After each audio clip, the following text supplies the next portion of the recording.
şumar, gözlerim yolun azar, meni etme bir karar. İşte bu sözlerim nenin halım bil karagöz, ya didip gel karagöz. İşte bu sözlerim ne halım bil karagöz, ya didip gel karagöz.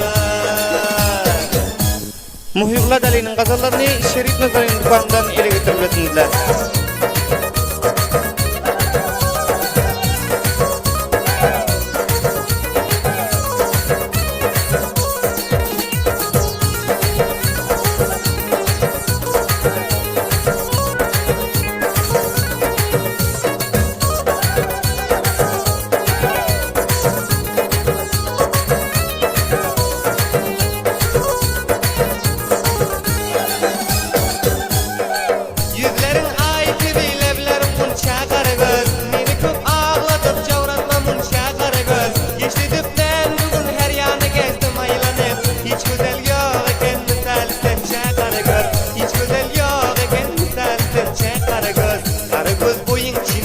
Yüzlerin misli enar, ellerin doda hunar, vasfeder men bir şumar, gözlerim yolun azar, meni etme bir karar. İşte bu sözlerim nenin halım bil karagöz, ya didip gel karagöz. İşte bu sözlerim ne halım bil karagöz, ya didip gel karagöz.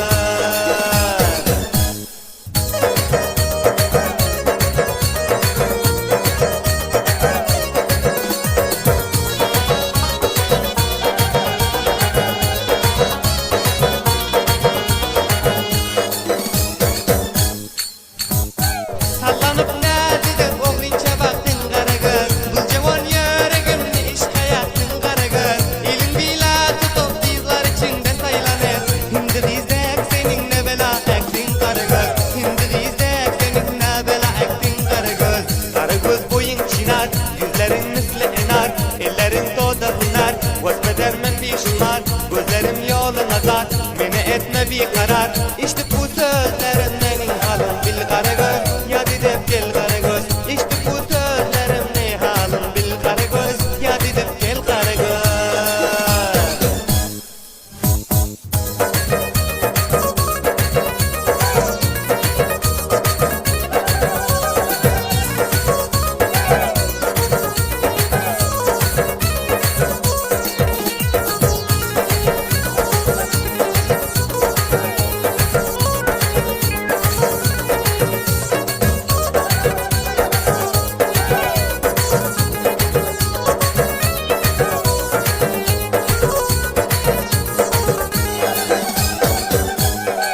Keştelep koyupsun eline hine karagöz, ol kara gözlerin mislini kine karagöz.